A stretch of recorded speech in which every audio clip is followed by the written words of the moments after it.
Okay, hey folks. It's Meteorologist Ansley Parker here. I am just going to pull up the Facebook really quick so that I can address any questions, should there be any, on the comments there. But after I have that going, we should be good to go.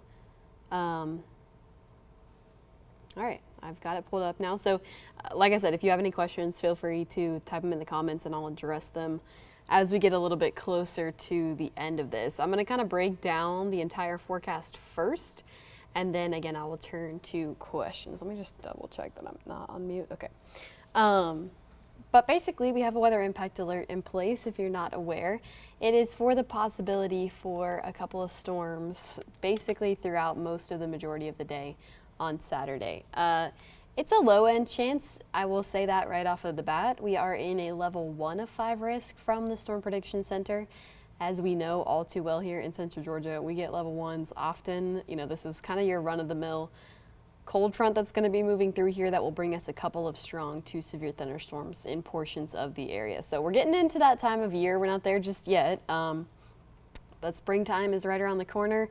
You'll be hearing these a lot more frequently, and unfortunately, I feel like a lot of times they do fall on the weekend. So that's what tomorrow is going to be like, and I'm going to kind of explain what you can expect and what the situation is tomorrow. So let's kick it off with the radar right now, because there is actually a little bit of activity happening out there at the moment. The majority of it is down in South Georgia, and I want to start on this big picture view for a very specific reason. So what's actually going on, and you probably actually did encounter at least a shower or two throughout the day today. But we've had this kind of stationary boundary that's been hanging out down here in South Georgia through most of the day.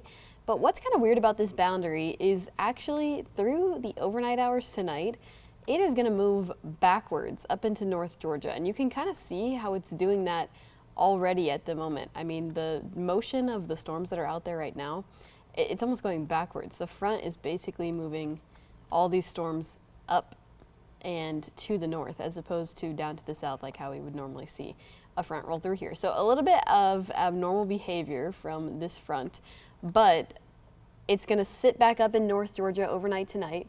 And then as we go throughout the day on Saturday, it's going to turn right back around and start moving down to the south again. So then we're going to have a severe weather chance as it comes through the second time. So it's definitely a strange situation.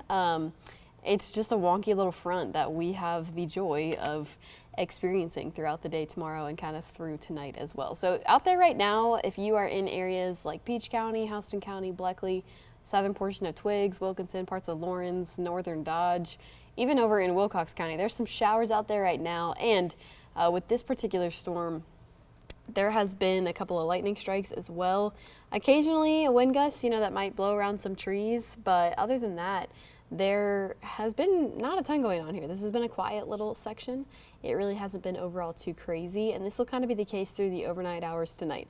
You may hear some rain on the roof occasionally. You might hear a rumble of thunder or two, but overall what you see in the overnight hours is not going to be the severe weather chance. Just out of curiosity, I'm going to flip on the sky cams here so you can get a glimpse outside. That shower slash thunderstorm is over again. For our sky cams here, you can kind of see it from the Perry and the Warner Robins sky cam. Definitely some rain falling there. And like I said, there's occasionally been a couple of lightning strikes as well. So that would be possible for the rest of the night tonight. You could see a light shower or a little brief thunderstorm, but the severe weather chances will really hold off until tomorrow. So let us get into the future view here. And it'll kind of show you the same thing. Through the overnight hours, again, occasionally maybe a little brief shower or something. The timestamp right here is 3 a.m. tomorrow morning. And you can see there's really nothing going on until we kind of get into the early morning hours. So remember, that front, after it moves up into North Georgia, it's going to turn back around and start moving back down across Central Georgia. So by early tomorrow morning, we'll start to have some showers increasing across the area. And then by the mid-morning, so around 10 to 11 a.m., that's when this severe weather chance will start to kick in. The reason being, once we get a little bit more sunshine over there, that's when the actual cold front can start to kind of interact with the sunshine, and it will create more instability and a little bit more chances for severe weather. So it kicks off kind of around that 10 to 11 a.m. time frame as this front is pushing across our area. And more we get into the afternoon, the kind of more that the chances begin to increase. So you can kind of see that as we jump into the early afternoon time frame. Now you start to see more of the reds on there, and it just kind of looks overall like there's a couple more thunderstorms mixed in there. So it will just keep pushing across our area through the majority of the day, all the way into the late afternoon and early evening. But the good news is, I think the whole thing will kind of be said and done, at least the severe weather chances, as we go into kind of the evening and the late night hours. So you can see by the time we get to 9 p.m., this has really transitioned over into mostly rain. So the initial front will be the thing where the severe weather chances actually are, but behind that there may be a couple of showers, but no severe weather chances after that. So as we head into the late night hours, again, there may still be rain here with us, but that severe weather chance will mainly be gone. Even what you see here early Sunday morning is really just rain. And then as you wake up on Sunday morning, get ready to start your day on Sunday, all of this will be gone, and we will stay completely clear and completely quiet for the entire day on Sunday. So it's really, again, that 11 a.m. to kind of 7 to 8 p.m. time frame. And the thing that we'll be watching for, like I said, we're in a level 1 of 5 risk from the Storm Prediction Center, considered to be a low-end risk, so I don't necessarily think this is going to be a widespread, all-out severe weather event for everybody. But in this line, there will be a couple of strong thunderstorms. 1 or 2 of them could become severe, and within those, we're going to be watching mainly for gusty and damaging winds. So 4 severe thunderstorms that could pop up tomorrow. We'll be watching mainly for that wind damage potential. So wind gusts that could be in that 50 to 60 mile an hour range in a couple of stronger storms. Now, this is one of those storms where we will be also watching for a brief spin-up tornado or 2.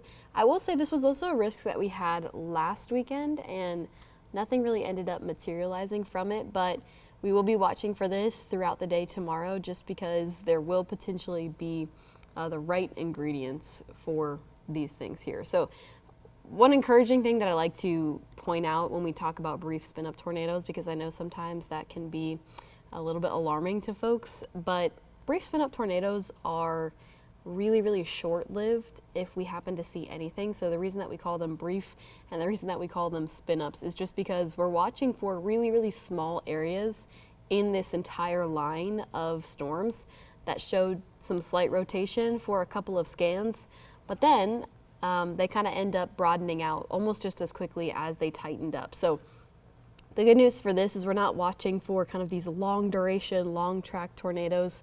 That's not the potential that we're looking for. It's just that we'll be watching really, really closely in some of these thunderstorms to pay attention for really small areas of brief rotation that will eventually broaden back out. So that will be the case through tomorrow.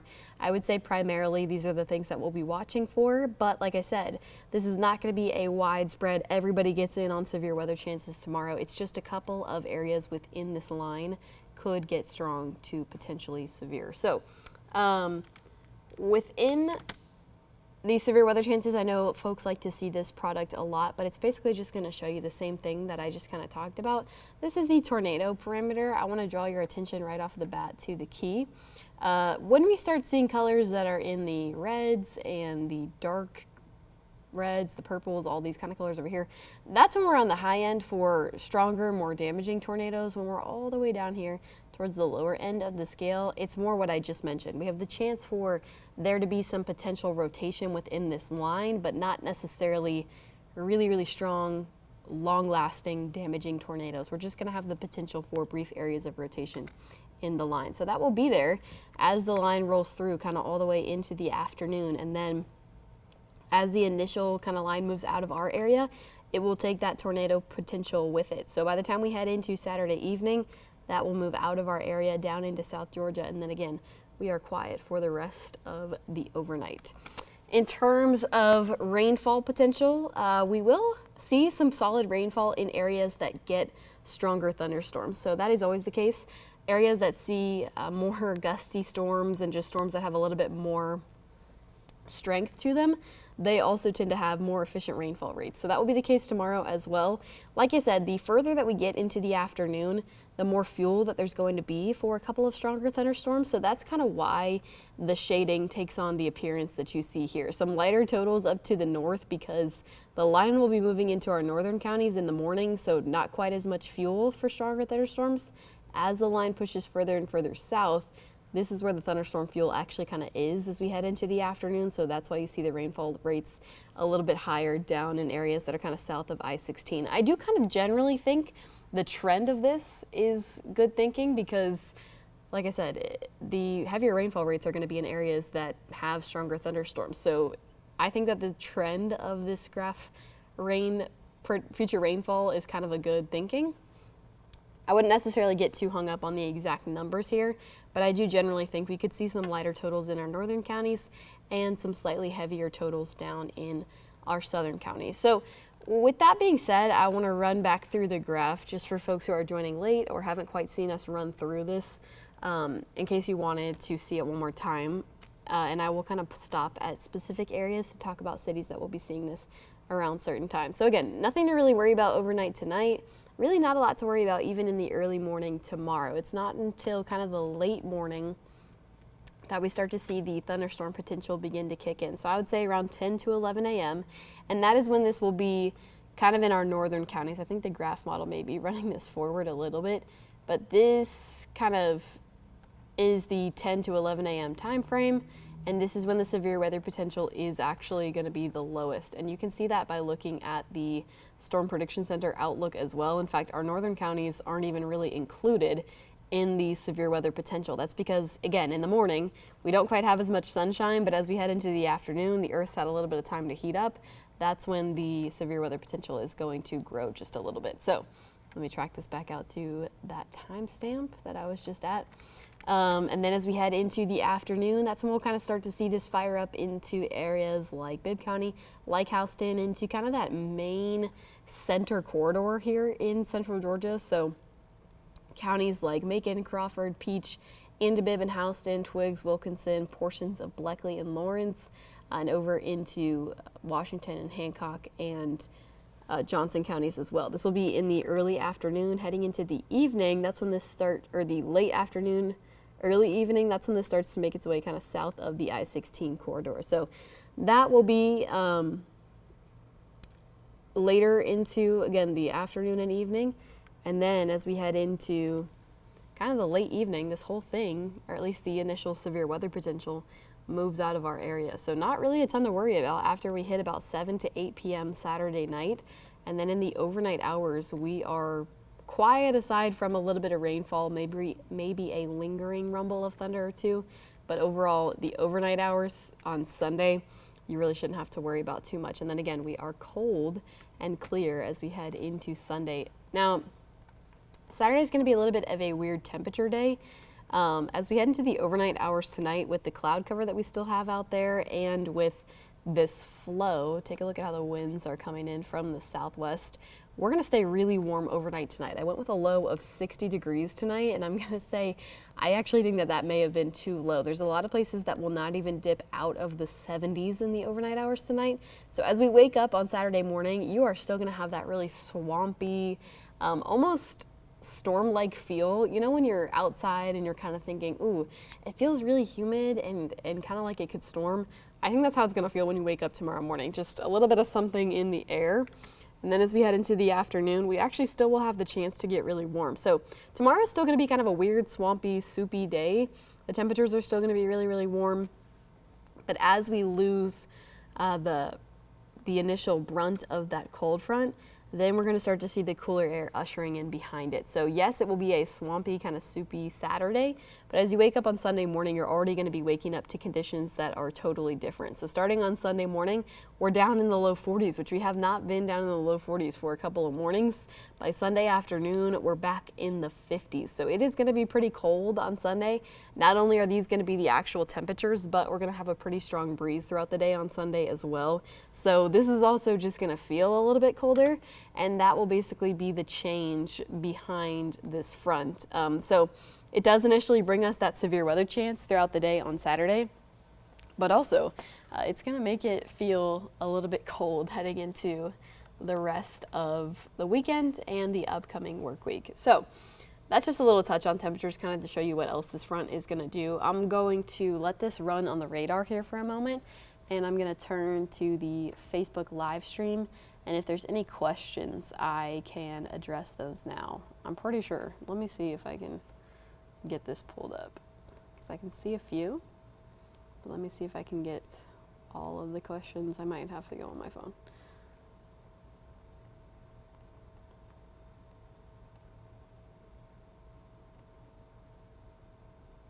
Okay, I don't see a ton of questions, at least at the moment. The only one that I see is what are the projected rain totals for tomorrow, which I did go through after this question was asked. So hopefully that answered your question, but I'm also happy to run through that again if there are folks who are still wondering. But overall, I mean, I'm not surprised that there's not a ton of questions. It's a pretty straightforward thing. I mean, it's just another one of those cold fronts that's going to be rolling through here.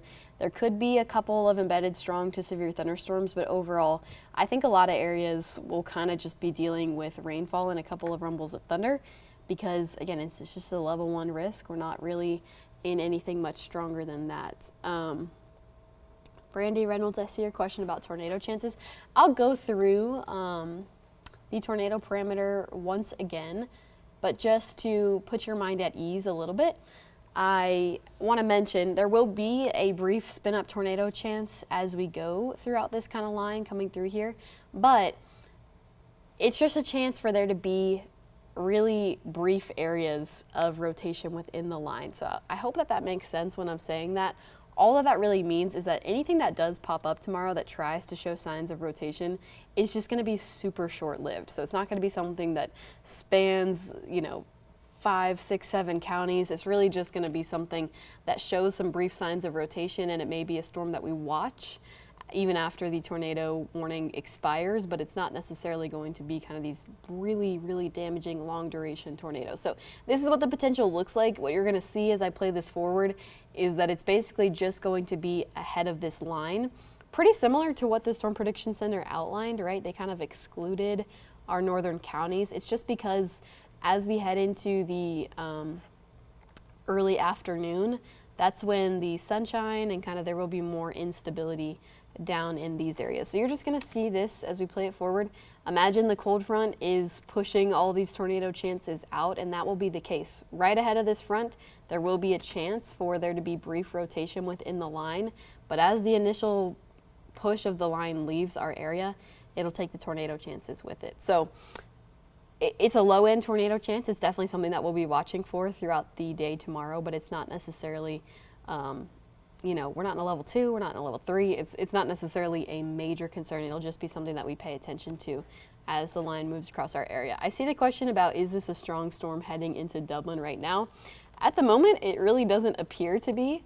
It looks mostly like some heavy rainfall that is moving into Lawrence County at the moment. Occasionally, there have been a couple of lightning strikes within this thunderstorm, but I've been kind of checking on the winds back and forth from time to time, and I really haven't even been able to pick up on too many strong wind gusts. When I flip over to the velocity here, you'd be able to tell if there were strong wind gusts because the colors would be super, super bright. But right now, I mean, I don't even really see anything that looks overall too impressive. So you may hear some thunder if you're over in the Dublin area, portions of Lawrence County, even into Bleckley, Twiggs, Wilkinson, that area, but at the moment, it really just looks like rainfall and a couple of rumbles of thunder. I'll even check to see if there's some hail, but I don't see any, and I really haven't throughout the rest, or kind of as I've been watching this move into the area. So like I said earlier, you may catch a little shower like this, or you may happen to hear some thunder overnight tonight, but the severe weather chances, they really don't start until around 10 to 11 a.m. tomorrow morning. So there's a look outside. That same shower already rolled over Perry and portions of Warner Robins. In fact, it looks like our Perry Skycam might actually be frozen. So I wonder if some of the gusty winds maybe knocked out the Perry Skycam. I'll see if I can fix that. But it is moving into the Dublin area now, so we'll likely be able to see a little bit of rainfall there here in a minute. And overall, it is just kind of your typical run-of-the-mill cold front coming through the area. And if you happen to hear some thunder tomorrow or you see rainfall in your area, it's just one of those days that I would say just be checking your phone from time to time just to make sure that you are not in a warning. And other than that, you should kind of be able to just take it as an excuse to chill tomorrow, enjoy the rainfall, and you know, just kind of take it as a chill Saturday. So with that kind of being the information that I have right now, and I don't really see any more questions here at the moment, I think I'm going to go ahead and sign off. If you're looking for the latest, we'll be back, of course, at 10 and 11 on 13 WMAZ, and then I will be here all day tomorrow with updates on where the line stands. So lots of updates to come. If you joined me now, thank you so much for joining me, and I hope you have a great evening. We'll see you at 10 and 11.